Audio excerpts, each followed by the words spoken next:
The overwhelming numbers and verification process for a new biometric voter register led to delays at some polling stations. This process is slowest ever. But that wasn't enough to discourage voters determined to have their say. This is because I need new Zimbabwe. I need a change.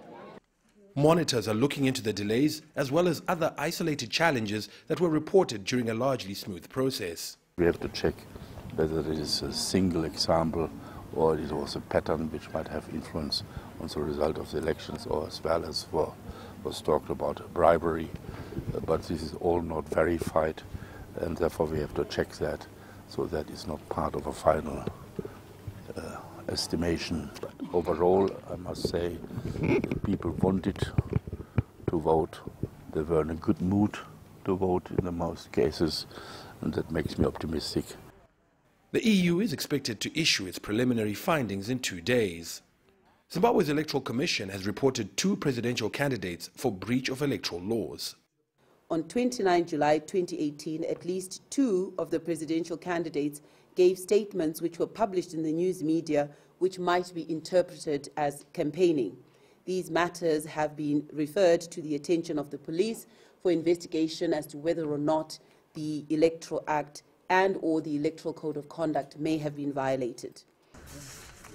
Nelson Chamisa held a press conference and President Emmerson Mnangagwa issued a response to former President Robert Mugabe's remarks, both after the expiration of the official campaign period, which ended Saturday. Counting of votes begins when polling stations close and the tallies will be displayed here. So as early as Monday night, we could get an indication of a potential outcome. However, the Zimbabwe Electoral Commission is the sole body mandated to issue final results and says it will announce that within 5 days of the vote. Farai Mwakutuya, CGTN, Harare, Zimbabwe. Well, let's get an update from the ground now. Farai Mwakutuya joins us in Harare. Farai, very welcome to the show. Now, as you mentioned there, this seems to be a too close to call election. Chamisa, as you mentioned there, leader of the opposition, MDC, he seems to have made some significant headway against Mnangagwa's ZANU-PF. Of course, 20 other candidates are also contesting. So is this election free and fair this time around, Farai? Give us a sense of where the chips lie right now. Well, Uche, I think many people I've spoken to, voters who were out at polling stations today casting their votes, have said that this is the first time that they've been able to do so without any hindrance, without any fear, anxiety or intimidation. They feel that they are free to choose the candidate of their choice, to make that choice and who they want to govern this country. So just based on the sentiments of the voters themselves, this certainly has been a much better electoral process than Zimbabwe has had in many, many years. There are a number of observer missions who are here who will obviously issue their reports to determine the full extent of the free fairness and credibility of this, but certainly from what we've seen, it has been much better than what we've seen in the past. Obviously, economy is top of the agenda. This is the key issue at play. Who can fix the economy? Who can address the challenges we're facing? Who can get Zimbabwe back on track? I think many Zimbabweans are hopeful. They're dreaming again. They're believing again in their country that this is an opportunity, possible dawn of a new era. And many people saying, look, let's make the vote wisely. Let's vote strategically to support someone who will be able to give us that fresh start or a better future that we need, Uche. And quite right, Farai, undoubtedly whoever wins this election faces a tough task resuscitating Zimbabwe's economy. So on that note, how are the 2 key parties positioning themselves in this campaign when it comes to the economy?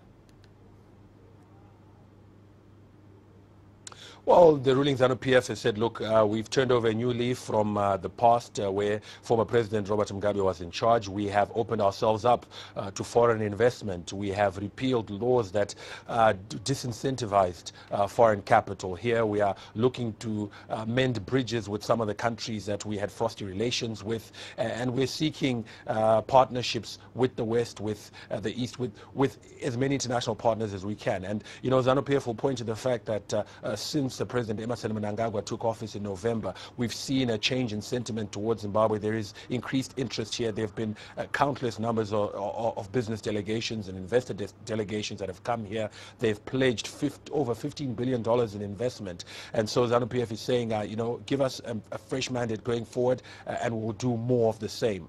The MDC on its part is saying, look, its strategy is driven mainly on leveraging ICT, taking advantage of that to leapfrog and to take this country forward. It's also said where ZANU-PF has failed to address a cash shortage that we've been facing here for over a year, MDC says give us 2 weeks and we'll resolve it. And it's also saying, look, there are young people who've come out of university, who've graduated, who are below the age of 40, who've never known what it feels like to get a paycheck. And the MDC is appealing to them to say, look, we will create jobs. We will get industries going again, so give us a mandate. Again, both these messages resonate very well with the population of Zimbabwe, so it makes that choice that much tougher. Now, of course, there has been some concern, Farai, that the main opposition, they're already complaining that the odds are stacked against them, and whether we're going to see a peaceful election period this time around. How do you think it's going to play in the next few days? Well, indeed, the opposition had some concerns in the build-up to the election, and even today they keep talking about,